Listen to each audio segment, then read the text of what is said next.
£100,000 tax-free profit from flipping that property. About to be another 100,000 with that one there. Let's look inside.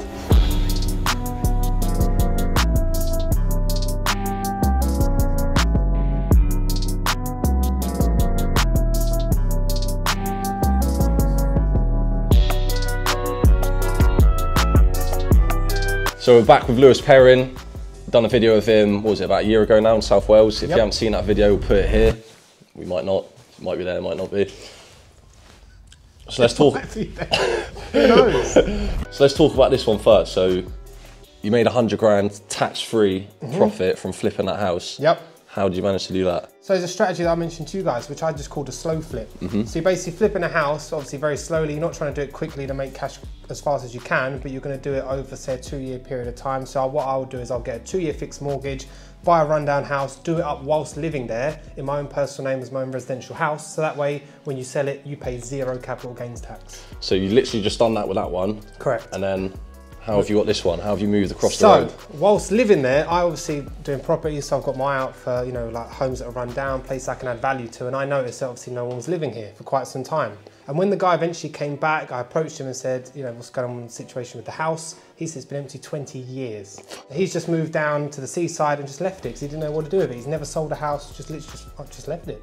So I said, well, as soon as you're ready to sell it, let me know. I'd love to buy it. 18 months later, he gave me a call and said, right, I'm ready to sell it. So I literally walked across the road, come in here, and we agreed a deal on it. So you hadn't actually finished that one at that point? So that one wasn't completely finished, no. But it was, you know, we was doing it up whilst living there. Fixed mortgage was up, so it's like, oh my God, this is the perfect time. It was the peak of the housing market just before COVID. It was just crazy. So I literally sold it and then, bought this one. And when do you reckon this one's going to be done? This one will be done, I would say, in about 1 week. 1 week, I've only owned it, say, 2 months. Yeah. So it's been a quick flip for us considering. Normally it'd take a lot longer, but luckily I own other properties, so I've been able to move in there whilst doing this one up. So what are you going to do then? Are you going to live in here for a couple of years? Yeah, a couple of years, and then obviously I want to find another one, do the same, just work up that way. Because you're just building equity and you're building cash stored, and that way you can just keep climbing the ladder. So we went from like a 2-bed flat to a 3-bed house within one house move. Then we're going to move into here. We're going to make another, say, 100 grand. Yeah. Obviously no tax, and then we want to try and get like a 4-bed next, and just slowly just work your way up. So I just wouldn't buy a house that's done up because the value's already been added. Should we look around? Yeah, come look around. Obviously it's not done yet. So I've got my film that's coming out soon. First property film, The Developer. This is the kitchen that's nearly done. I've had a lot of issues with the B&Q kitchen, to be fair. Been measured wrong by the woman who kind of measured it. The doors have been sent wrong, but once it's done, no one will even notice like the struggle you've been through to get this done. Like I said, been empty 20 years, so you can imagine the colour of it. The sink was like one of those bright green ones. It was an avocado suite upstairs. So it was just a right mess. What did you actually pay for this one then? So this one I paid 300 for. And I sold that one opposite for 440. And this is an identical layout. Every house in this road is literally all identical, thrown up during the war.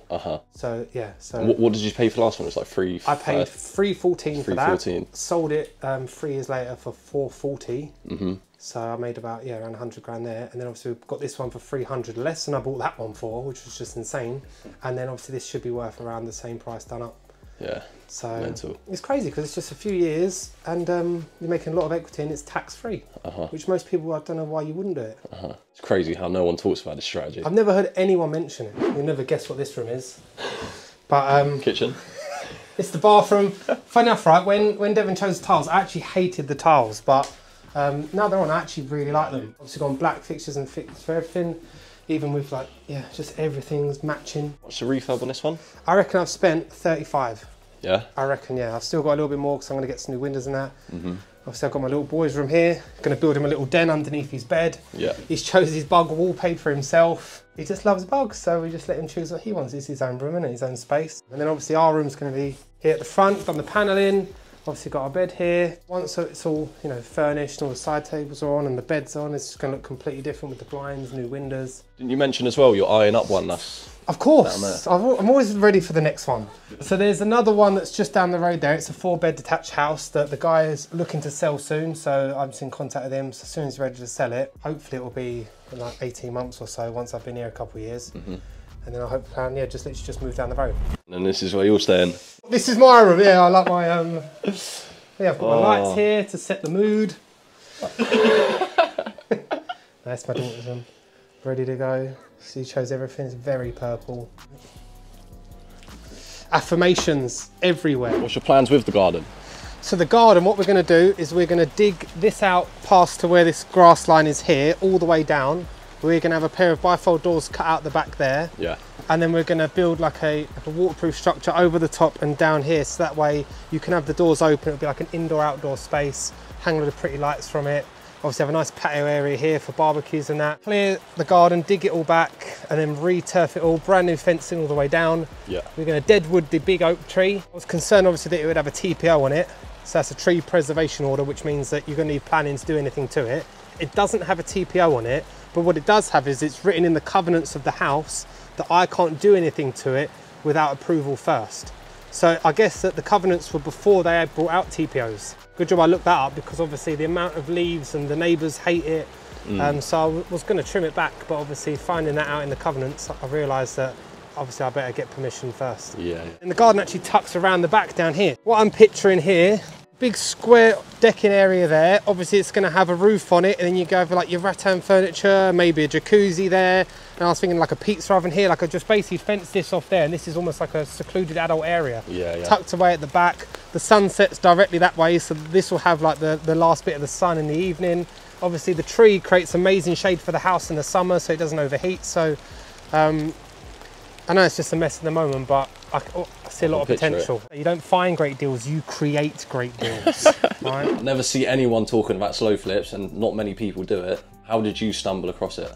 So I had like a light bulb moment. So like our first 2-bed flat we bought, I couldn't afford to pay anyone else to do it up. So I actually went to evening college every single week to learn all the different skills so I could do the house up myself.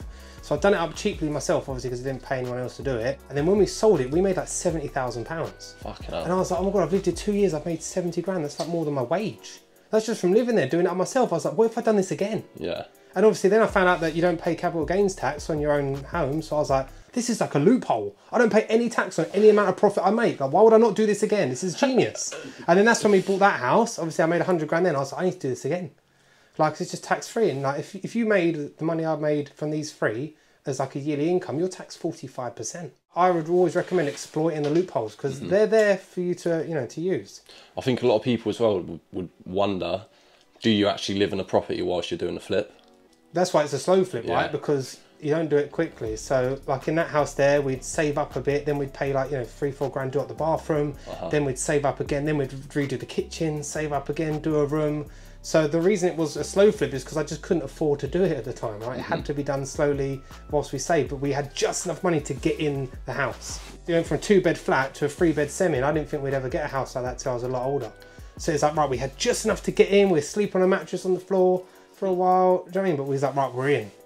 And then do it up as we live there. If you can go direct, firstly, you're going to help save them $1,000 in agent fees. Obviously, you're dealing with the person directly, so you've got a better line of communication. You can negotiate better. You can find out what they need and want. Because sometimes, like, if this guy had been upset, I could have offered to pay his bills. I could have offered to pay the mortgage while it's going through. Do you know what I mean? Like, you create a better line of communication. Because we've had properties before where the seller was getting annoyed with us, but it wasn't actually us, because obviously we was delayed through the mortgage process. So we agreed, right, well, what's your biggest problem right now? It's covering the mortgage, it's covering this. Well, if we cover that until we go through, would that help?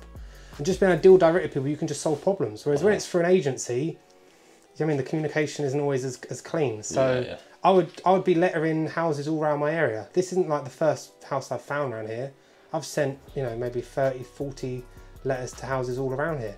I could literally drive around this block and I'll show you every single house where I see opportunity. Which, like you said as well, this one, you originally inquired about this one, and then a year later, it was he called you up. ages later. Yeah. Absolute ages. It's like a year, 18 months, whatever. So I was like, oh, I wonder if anything will happen with that. But I do that so many times that eventually, I mean, you catch one. It'd be the same with, you know, the one down the road I can show you, and the garage I can show you. Like that garage took 3 years for me to end up buying. But I was in contact with her. And it was years and years until she was ready to sell. And I'd meet up every 6 months, have a coffee. Then was going, you meeting that old woman again? Why are you meeting her for a coffee? It's so weird. I was like, she's got the thing. She's going to sell it to me. Keeping up the relationship. It will pay off. You could say, did I make that money within 3 months or 3 years?